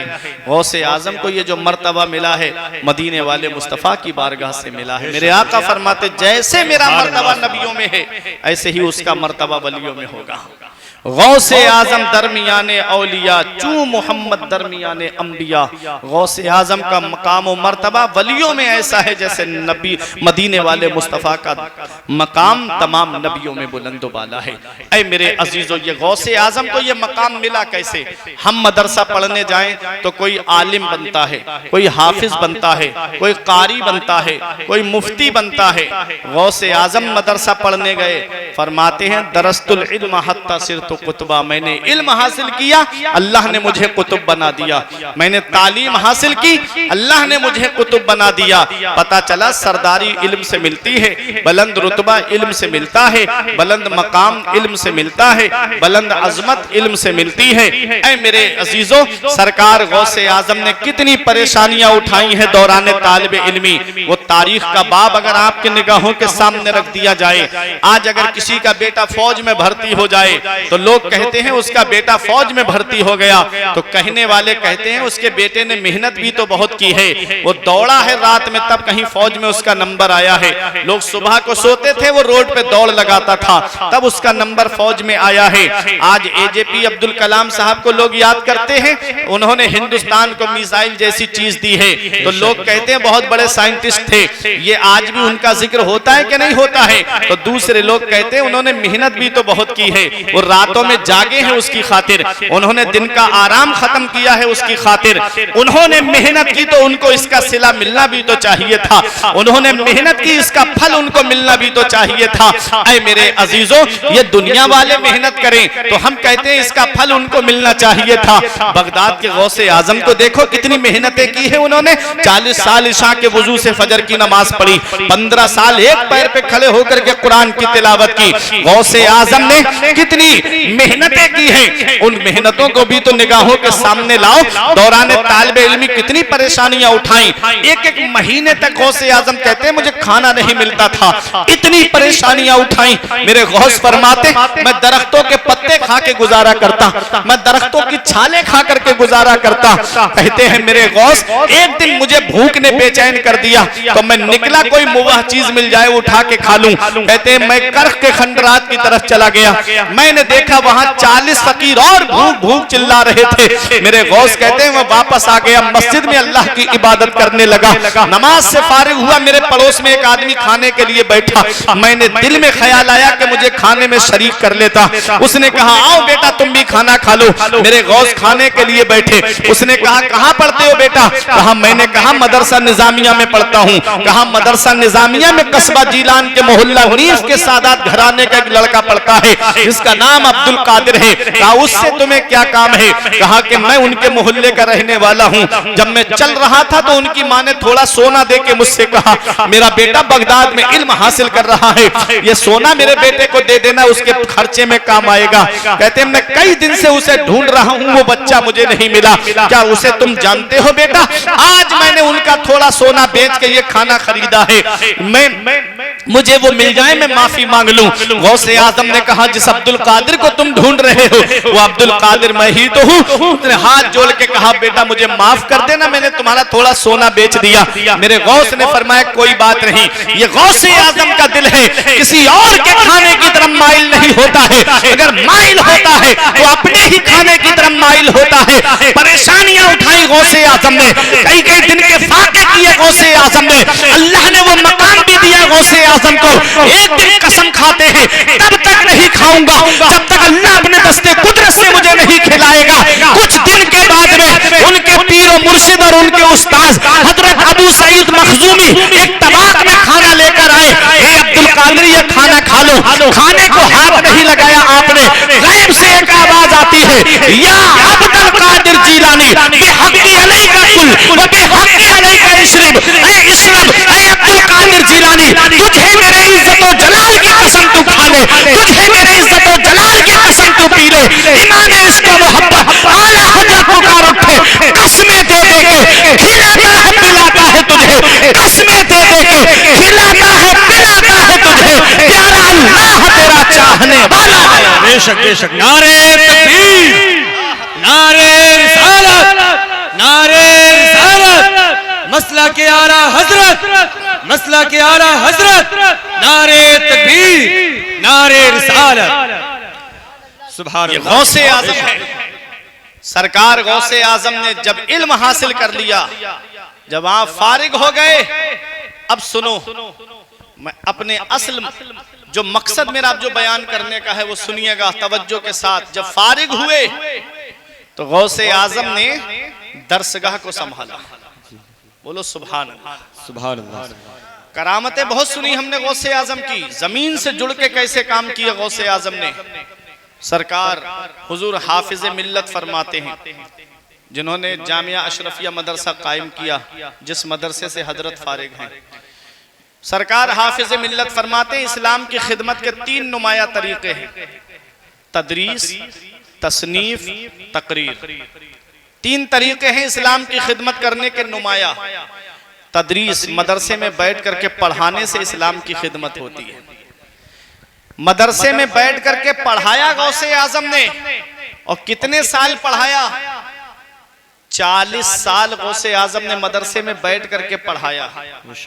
हर साल आपके मदरसे से 3000 तालिबे इल्म, आलिम, फाजिल, मुफ्ती बन के निकलते थे। अरे मुंडेरा सराय वालों, गौसे आजम उस हस्ती का नाम है जिसने 1,30,000 आलिम इस कौम को अता फरमाए। सुभान अल्लाह, सुभान अल्लाह। 1,30,000 आलिम गौसे आजम ने इस कौम को अता फरमाए हैं। कैसे जमीन से जुड़ करके काम किया। सुल्तान सलाहुद्दीन अय्यूबी ने जब बैतुल मकदिस को फतह किया था तो उनके लश्कर में जो सिपाही थे वो अक्सर गौसे आजम के मदरसे के पढ़े हुए थे। सरकार गौसे आजम के मदरसे के पढ़े हुए आलिम थे। ऐ लोगों, वो सुल्तान सलाहुद्दीन अय्यूबी पूरी जिंदगी जंग लड़ते रहे, पूरी जिंदगी जंग में तलवार चलाते रहे। मौत बिस्तर पे आई, किसी ने कहा हो सलाहुद्दीन अय्यूबी तुम्हारी गर्दन किसी तलवार से कटी क्यों नहीं, पूरी जिंदगी जंग लड़ते रहे। तो सलाहुद्दीन अय्यूबी का जवाब सुनो, कहते हैं दुनिया में कोई तलवार ऐसी बनी ही नहीं है जो सलाहुद्दीन की गर्दन को काट दे। कहा किस बिना पे कहते हो? कहा बचपन में जब मेरे वालिद नजमुद्दीन अय्यूब मुझे लेकर गौसे आजम की बारगाह में गए और कहा मेरे बेटे के लिए दुआ कर दो, तो गौसे आजम ने मेरी गर्दन पे हाथ रख के कहा ये बच्चा फातिह इस्लाम है, ये बच्चा मुसलमानों का किबला अव्वल बैतुल मकदिस को फतह करेगा। सुल्तान सलाहुद्दीन अय्यूबी ने कहा जिसकी गर्दन पर गौसे आजम का हाथ रखा हुआ हो उसकी गर्दन को कोई तलवार काट नहीं सकती है। क्या दबे जिस पे हिमायत का हो पंजा तेरा, क्या दबे जिस पे हिमायत का हो पंजा तेरा, शेर को खतरे में लाता नहीं कुत्ता तेरा। बेशक। नारे तकबीर, नारे रिसालत, अज़मते गौसे आज़म, अज़मते गौसे आज़म। सुभान अल्लाह। ये सरकार गौसे आजम है, जमीन से जुड़ के काम किया आपने। 40 साल तकरीबन मदरसे में बैठ के पढ़ाया गौसे आजम ने, और फिर उसके बाद किताबें लिखी गौसे आजम ने। कुरान की तफसीर, तफसीर अल जीलानी लिखी गौसे आजम ने, गुनियतुत तालिबीन लिखी गौसे आजम ने, फुतूहुल गैब किताब लिखी गौसे आजम ने, अल फतहुर रब्बानी किताब लिखी गौसे आजम ने, कई रसाइल लिखे गौसे आजम ने, किताबें लिख के इस्लाम की खिदमत की। तीसरा तरीका है तकरीर। वाज के जरिए इस्लाम की खिदमत होती है, तकरीर के जरिए इस्लाम की खिदमत होती है। ये तकरीर का काम कोई मामूली काम नहीं है, आज आदमी इसको हल्के में ले लेता है। तकरीर के जरिए इस्लाम की खिदमत होती है। पैगंबर इस्लाम ने इसीलिए तो फरमाया, मेरे आका फरमाते हैं उगुदु आलिमन औ मुतअल्लिमन औ मुस्तमिअन औ मुहिब्बन फला तकुनिल खामिस फतहलिक। आका फरमाते हैं तू सुबह इस हाल में कर कि तू आलिम बन जा, या तो खुद आलिम बन जाओ, और आलिम नहीं बन सकते तो आलिमों से इल्म हासिल करने वाले बन जाओ, और इल्म हासिल करने वाले नहीं बन सकते तो आलिमों की बातें सुनने वाले बन जाओ, आलिमों की तकरीर सुनने वाले बन जाओ। आका फरमाते हैं अगर तकरीर सुनने वाले भी ना बन सको औ मुहिब्बन तो आलिमों से मोहब्बत करने वाले बन जाओ, आलिमों से प्यार करने वाले बन जाओ। या तो आलिम बनो या तालिबे इल्म बनो, या आलिम की बातें सुनने वाले बनो या आलिम से मोहब्बत करने वाले बनो। आका फरमाते हैं फला तकुनिल खामिस, पांचवा मत बनना, इनकी बुराइयां करने वाला मत बनना, इनकी तौहीन करने वाला मत बनना, इनकी गीबत करने वाला मत बनना, फतहलिक हिलाक हो जाएगा, बर्बाद हो जाएगा। ये कौन फरमा रहा है? मदीने वाले मुस्तफा फरमा रहे हैं। जो आलिमों की बुराई करते हैं, जो आलिमों की तौहीन करते हैं, जिनके दिलों में आलिमों से बुग़्ज़ और नफरत भरा हुआ है, ऐसे लोगों को हमने हिलाक होते हुए देखा। अक्सर उन घरों की बेटियां इर्तिदाद की तरफ गईं जिन घरों में आलिमों की बुराइयां होती थी, जिन घरों में आलिमों की गीबतें होती थी। जो आलिमों से जुड़ा रहा, जो आलिमों की सोहबत में रहा, हमने उनको बदलते हुए देखा। एक साहब आलिम साहब की गाड़ी चलाते थे, हजरत बाशरा नहीं थे, नई उम्र का लड़का था, पैंट शर्ट में था, लेकिन ऐसा उसके ऊपर असर हुआ, सोहबत का असर देखें, पांचों वक्त का नमाजी भी बना, सुन्नते रसूल भी सजाई, कुर्ता पैजामा इस्लामी लिबास में भी आ गया। सोहबत का असर होता जरूर है। जुआरियों की सोहबत में बैठोगे जुआरी बन जाओगे, शराबियों की सोहबत में बैठोगे शराबी बन जाओगे, अय्याशों की सोहबत में बैठोगे अय्याश बन जाओगे। शेख सादी फरमाते हैं मैंने गुलाब के पौधे के नीचे की मिट्टी को सूंघा तो उसमें गुलाब जैसी खुशबू आ रही थी। मैंने मिट्टी से कहा है मिट्टी तेरे अंदर गुलाब जैसी खुशबू कैसे आ रही है? तो उस मिट्टी ने कहा चंद दिन मैं गुलाब की सोहबत में रही इसलिए मेरे अंदर से गुलाब जैसी खुशबू आ रही है। पता क्या चला कि जैसी सोहबत में रहोगे वैसा असर तुम्हारे ऊपर होगा। नेकों की सोहबत नेक बना देती है, बुरों की सोहबत बुरा बना देती है, इसलिए नेकों की सोहबत में रहो। तकरीर के जरिए इस्लाम की खिदमत होती है। अब ये तकरीर क्या है? सरकार गौसे आजम को देखिए, बगदाद के गौसे आजम तकरीर नहीं करते थे, क्योंकि आपका जो जीलान है ये अजम में लगता है और बगदाद अरब में लगता है। अरब के लोगों की तो अरबी बड़ी फसीहो बलीग है, हम अरबी बोलेंगे तो ग्रामर के हिसाब से बोलेंगे, उनकी मादरी जुबान है वो बोलते चले जाएंगे, आप सोचेंगे कि इसका मतलब क्या है। गौसे आजम तकरीर नहीं करते थे, ख्वाब में मदीने वाले मुस्तफा तशरीफ लाए, इरशाद फरमाया बेटा अब्दुल कादिर वाज क्यों नहीं कहते, तकरीर क्यों नहीं करते। अर्ज किया नाना ये अरबी लोग, मैं अजमी, इनके सामने मैं बयान कैसे करूं, ये तो बड़े फसीहो बलीग हैं। पैगंबर इस्लाम ने फरमाया अपना मुंह खोलो। गौसे आजम ने मुंह खोला, नबी ने 7 मरतबा अपना लुआबे दहन गौसे आजम के मुंह में डाल दिया। लुआबे दहन थूक शरीफ आका ने 7 मरतबा डाला। ऐ लोगों तवज्जो के साथ सुनिएगा, मैं आपको बताना चाहता हूं, जो वक्त मुझे मिला है उसी वक्त पे मैं अपनी तकरीर खत्म करूंगा इंशाअल्लाह। देखें सरकार गौसे आजम के मुंह में 7 मरतबा लुआबे दहन पैगंबर इस्लाम ने डाला है। अब गौसे आजम मिंबर पे बैठे, पहली बार जब कोई तकरीर करने बैठता है तो झिझक महसूस होती है, झिझक महसूस हुई गौसे आजम को, फौरन मौला अली शेर खुदा आ गए, बेटा अब्दुल कादिर मुंह खोलो। गौसे आजम ने मुंह खोला, मौला अली शेर खुदा ने 6 मरतबा लुआबे दहन गौसे आजम के मुंह में डाल दिया। नबी ने 7 मरतबा डाला, मौला अली ने 6 मरतबा डाला।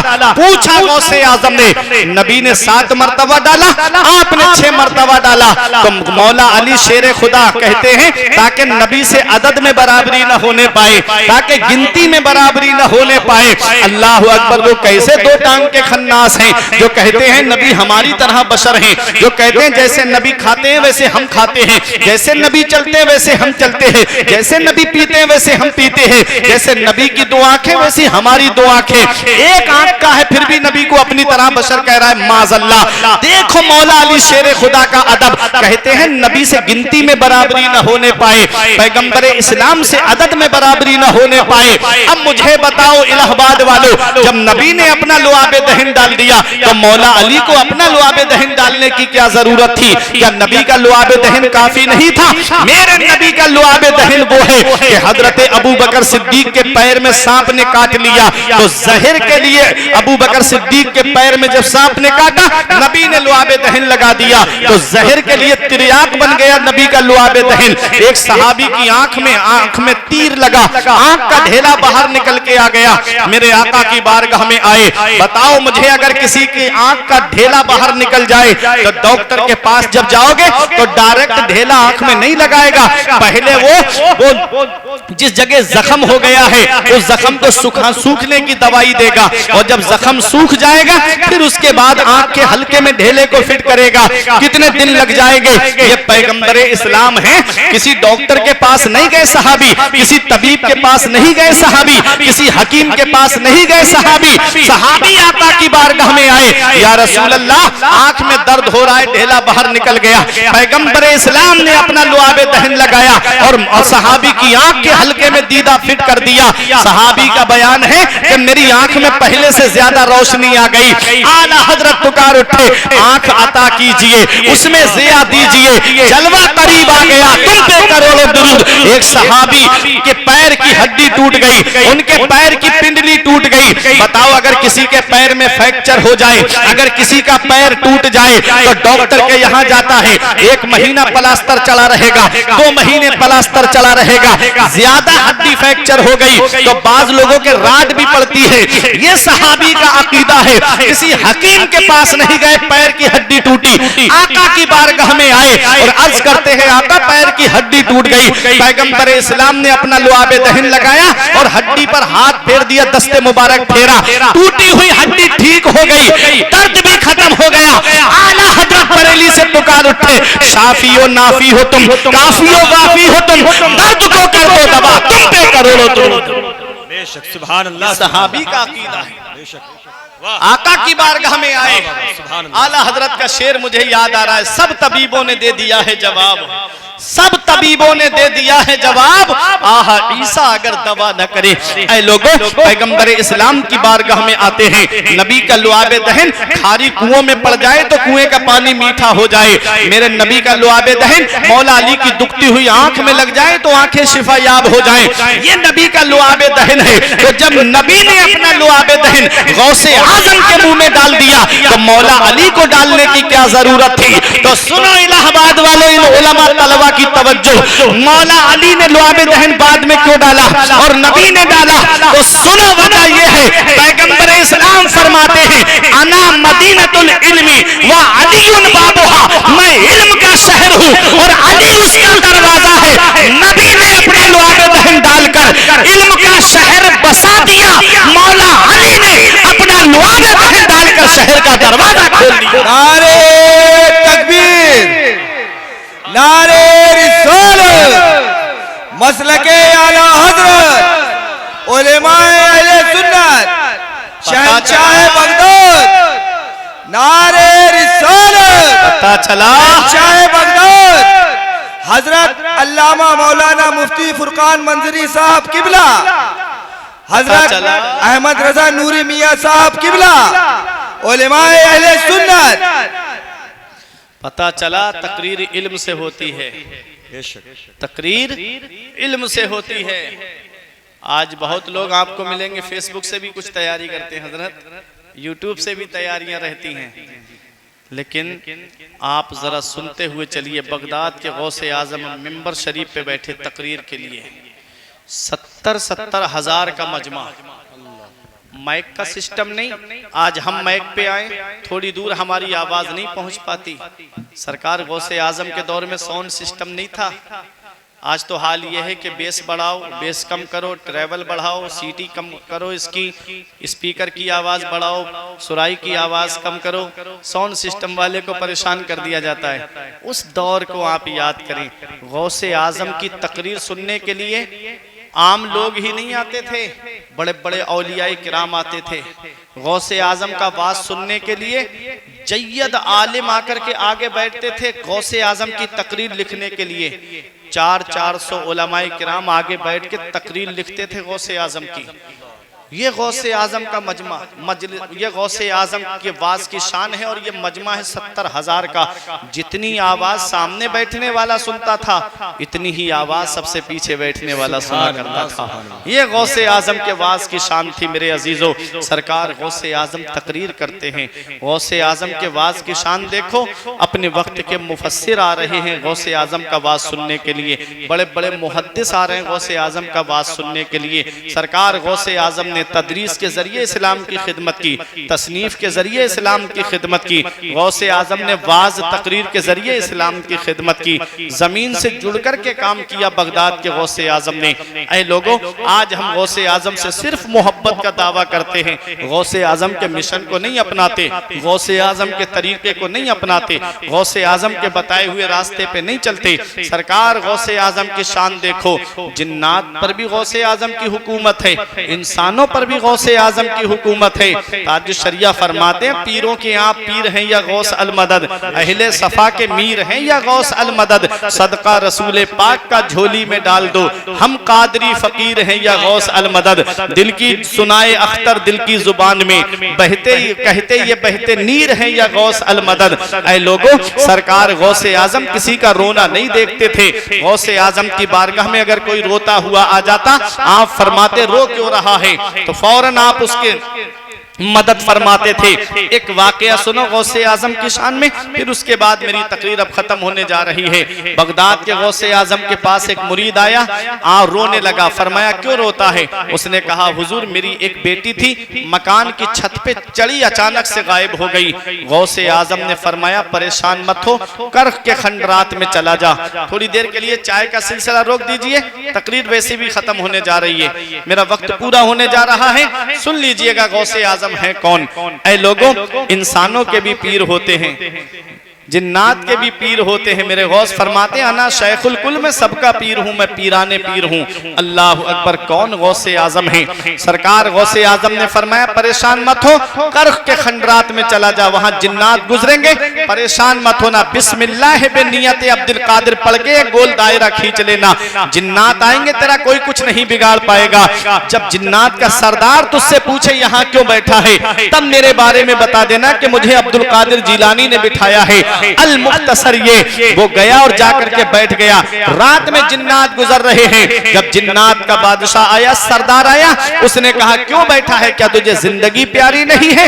यहाँ ये जिन्नात के गुजरने की जगह है। उसने कहा मैं बैठा नहीं हूँ, बैठाया गया हूँ। मुझे बिठाने वाले शेख अब्दुल कादिर जिलानी गौसे आजम दस्तगीर हैं। इतना सुनना था, सवारी से नीचे उतरा और उतरने के बाद घुटनों के बल बैठ के कहता है बताओ मेरे आका ने क्या हुक्म दिया है, बताओ मेरे आका का क्या हुक्म है। तो मुरीद ने कहा मेरी बेटी मेरे मकान की छत से गायब हो गई। मेरी माँ बहनें भी इस प्रोग्राम को सुन रही हैं, एक पैगाम लेकर के जाएं, एक सबक लेकर के जाएं इस प्रोग्राम से।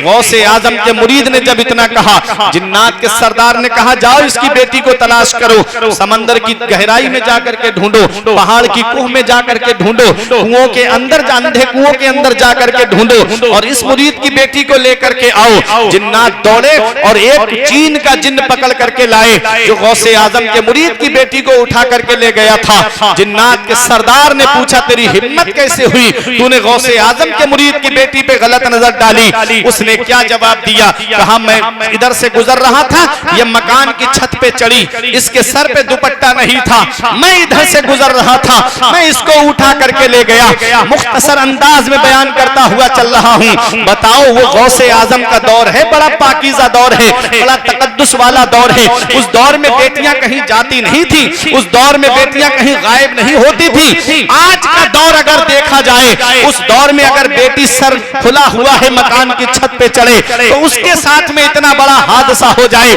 आज जो मजारों पे जाकर के देखो, हमारी बहन बेटियां जो चीखो पुकार की आवाजें आती है मजारों पर, कभी आपके चौचा शरीफ जाकर देखें, कभी बदायूं शरीफ में छोटे बड़े सरकार में जाकर के देखें, कभी कलिया शरीफ में जाकर के देखें, कभी आप दरगाह मुनव्वर अलीशा रहमतुल्लाह अलैह पे जाकर के देखें। जो आज हमारी जवान बहन बेटियां जो आज नजर आ रही है, लोगों अल्लाह कुरान में फरमाता है या माशरल जिन्नी कद इस्तक्सरतुम मिनल इंस, ऐ जिन्नात के गिरोह तुम इंसानों से ज्यादा हो। जिन्नात की कसरत इंसानों से ज्यादा है, इंसानों से ज्यादा जिन्नात की तादाद है। कौन सी गली में जिन हो कोई नहीं जानता, कौन से मोहल्ले में जिन हो कोई नहीं जानता, कौन सी बस्ती में जिन हो कोई नहीं जानता। जिन्नात दो तरह के होते हैं, एक शरीफ होते हैं और एक शरीर होते हैं। शरीर जिन्न को शैतान कहते हैं।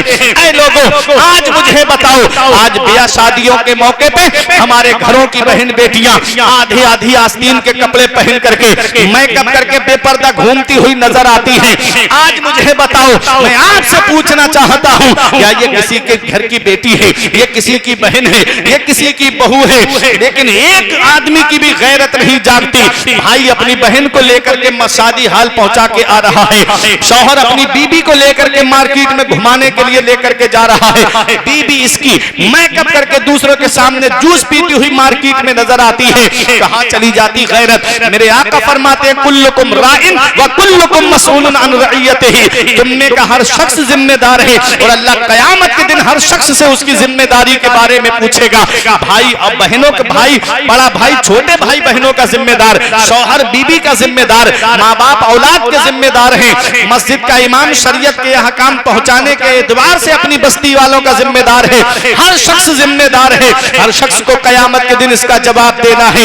ऐ मेरे अजीजों, मेरे नबी ने 1500 साल पहले फरमाया था, दो किस्म के लोगों को मैं देखूंगा नहीं, मेरे बाद वो लोग आएंगे। मेरे आका ने फरमाया वो जन्नत की खुशबू तक नहीं सूंघ पाएंगे और जन्नत की खुशबू इतनी इतनी दूर से सूंघी जाएगी।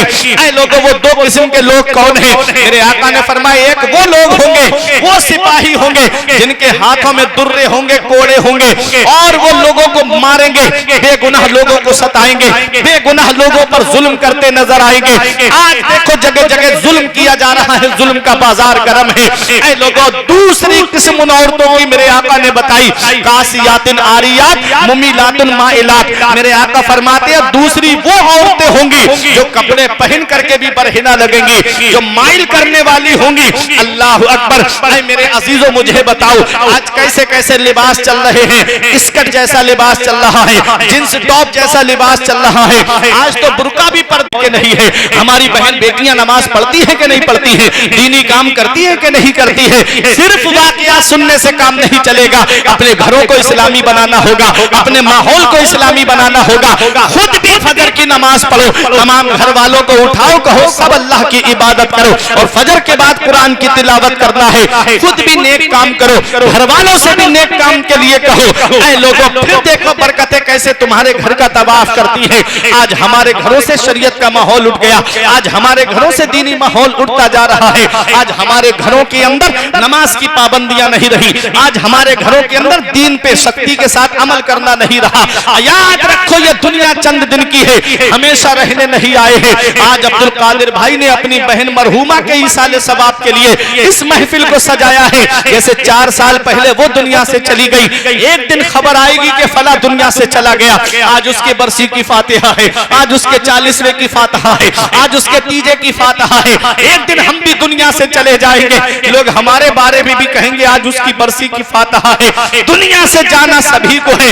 ऐ मेरे अजीजों जो दुनिया से चले गए हैं उनके लिए बेहतर सुलूक क्या है। मेरे आका इरशाद फरमाते हैं बल मय्यतु फिल कब्र इल्ला कल गरीकिल मुतगव्विस यंतज़िरु दावतन तलहकुहु मिन अबिन व उम्मिन व अखिन व सदीकिन। आका फरमाते हैं जो कब्रिस्तान में लेटे हैं वो दरिया में डूबने वाले की तरह है। जैसे कोई दरिया में डूब रहा है तो उसे सहारे की जरूरत होती है, उसे सपोर्ट की जरूरत होती है। कोई हाथ दे के मुझे बाहर निकाल लेता, मैं डूबने से बच जाता।